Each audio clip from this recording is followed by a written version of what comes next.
ನಾನಿವತ್ತು ರಾಜ್ಯದ ಮುಖ್ಯಮಂತ್ರಿಗಳನ್ನ ಕೇಳೋದಕ್ಕೆ ಇಚ್ಛಪಡ್ತೇನೆ. ಮಾನ್ಯ ಸಿದ್ದರಾಮಯ್ಯನವರೇ, ಬಿಆರ್ ಪಾಟೀಲ್ ಅವರ, ರಾಜು ಕಾಗೆ ಅವರ, ಗೋಪಾಲ್ ಕೃಷ್ಣ ಅವರ ಹೇಳಿಕೆಗೆ ನಿಮ್ಮ ಉತ್ತರ ಏನು? ನಮಗೆ ಉತ್ತರ ಕೊಡಬೇಡಿ.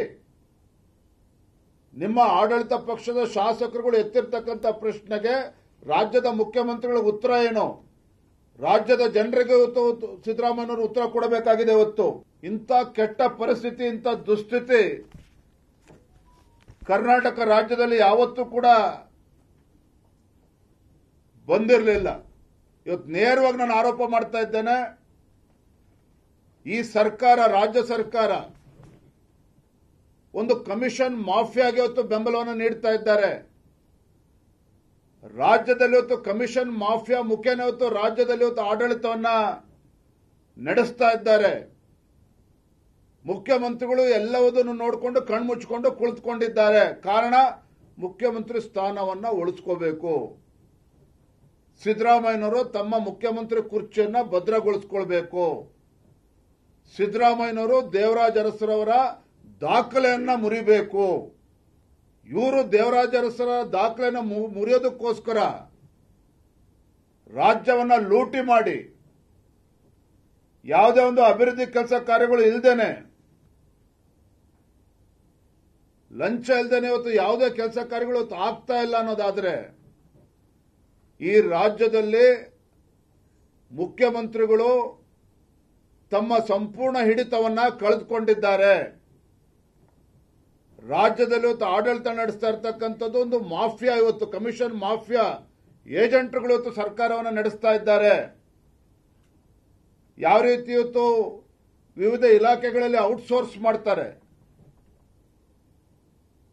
ಜಾಬ್ಗಳಿಗೋಸ್ಕರ ಔಟ್ಸೋರ್ಸ್ ಮಾಡ್ತಾ ಇದ್ದಾರೆ. ಕಲೆಕ್ಷನ್ ಮಾಡೋದಕ್ಕೋಸ್ಕರ ಇವತ್ತು ರಾಜ್ಯದ ಮುಖ್ಯಮಂತ್ರಿಗಳೇ ಇವತ್ತು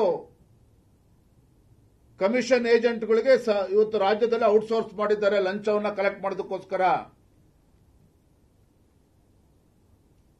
ಸ್ವತಃ ಬಿಆರ್ ಪಾಟೀಲ್ ಇವತ್ತು ಹೇಳಿದ್ದಾರೆ ಇವತ್ತು ಗೃಹ ಇಲಾಖೆ ಬಗ್ಗೆ. ಮುಖ್ಯಮಂತ್ರಿಗಳು ಈ ಕ್ಷಣಕ್ಕೂ ಕೂಡ ಜಮೀರ್ ಅಹಮದ್ ಅವರ ರಾಜೀನಾಮೆಯನ್ನು ತೆಗೆದುಕೊಂಡಿಲ್ಲ. ಪರಮೇಶ್ವರ್ ಅವರು ಹೇಳ್ತಾರೆ, ಗೃಹ ಸಚಿವರು ಏನ್ ಹೇಳ್ತಾರೆ ಪರಮೇಶ್ವರ್ ಅವರು, ಅದೇನು ಬಹಳ ದೊಡ್ಡ ವಿಚಾರ ಅಲ್ಲ, ಸಣ್ಣ ವಿಚಾರ. ಇವತ್ತು ಭ್ರಷ್ಟಾಚಾರದ ಬಗ್ಗೆ ಸರ್ಕಾರವನ್ನು ದೂಷಿಸುವುದು ಸರಿಯಲ್ಲ. ಒಬ್ಬ ಜವಾಬ್ದಾರಿಯುತ ಗೃಹ ಸಚಿವರು ಹೇಳ್ತಕ್ಕಂಥ ಹೇಳಿಕೆನ ಇದಾಗಿದ್ರೆ ಏನ್ ಮಾಡಕ್ ಕೊಟ್ಟಿದ್ರೆ ರಾಜ್ಯವನ್ನ? ಇವತ್ತು ಭ್ರಷ್ಟಾಚಾರ ಎಲ್ಲಾ ಇಲಾಖೆಗಳಲ್ಲೂ ಇವತ್ತು ತಾಂಡವಾಡ್ತಾ ಇದೆ. ಬೆಂಗಳೂರಿನಲ್ಲಿ ಇವತ್ತು ಹೊಸ ಮನೆಗಳು ಇವತ್ತು ಕಂಪ್ಲೀಟ್ ಆಗಿದ್ರು ಕೂಡ ಎನ್ಒಸಿ ಸಿಗ್ತಾ ಇಲ್ಲ.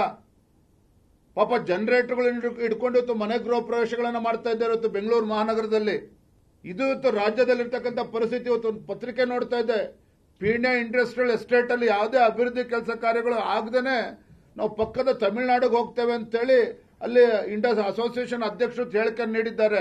ಇದು ರಾಜ್ಯ ಸರ್ಕಾರ ನಡೆಸ್ತಾ ಇರ್ತಕ್ಕಂಥ ರೀತಿ. ಇವತ್ತು ರಾಜ್ಯವನ್ನ ಇವರ ಕಮಿಷನ್ ದಂಧೆಗೆ ರಾಜ್ಯವನ್ನ ಬಲಿ ಕೊಡ್ತಾ ಇದ್ದಾರೆ.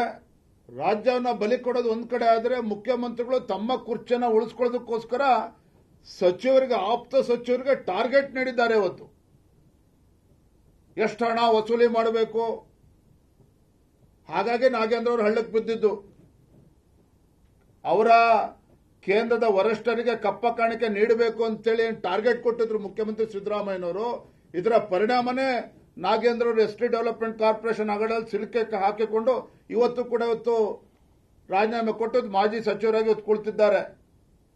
ಮುಂದಿನ ಸರದಿ ಜಮೀರ್ ಅಹಮದ್ ಅವ್ರದ್ದು. ಅಂದ್ರೆ ಮುಖ್ಯಮಂತ್ರಿಗಳು ಏನು ಟಾರ್ಗೆಟ್ ಕೊಟ್ಟಿದ್ದಾರೆ, ಇದಕ್ಕೆ ಇವತ್ತು ಸಚಿವರು ಭ್ರಷ್ಟಾಚಾರದಲ್ಲಿ ಮುಳುಗಿದ್ದಾರೆ.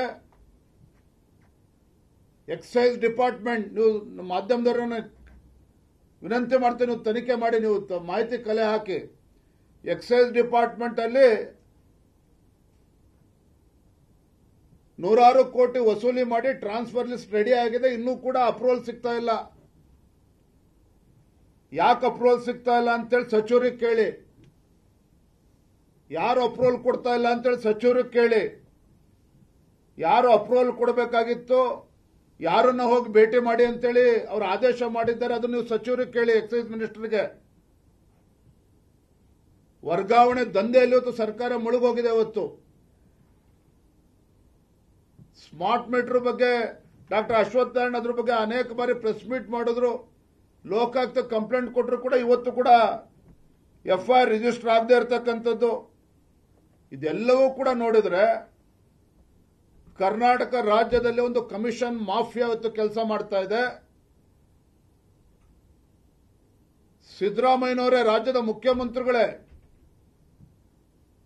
ಇವತ್ತು ಭ್ರಷ್ಟಾಚಾರಕ್ಕೆ ಕುಮ್ಮಕ್ಕನ್ನು ನೀಡ್ತಾ ಇದ್ದಾರೆ. It's state sponsored corruption by chief minister Siddaramaiah himself.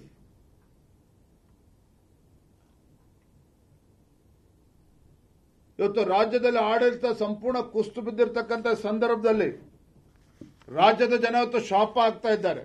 ಕನ್ನಡಿಗರ ಮೆಚ್ಚಿನ ನಿಮ್ಮ ನ್ಯೂಸ್ 18 ಕನ್ನಡ ಈಗ ವಾಟ್ಸ್ಆಪ್ನಲ್ಲಿಯೂ ಲಭ್ಯ.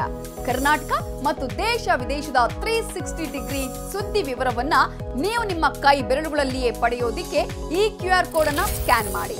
ನಮ್ಮ ಚಾನೆಲ್ ಅನ್ನು ಫಾಲೋ ಮಾಡಿ, ನೋಟಿಫಿಕೇಶನ್ ಆನ್ ಮಾಡಿ.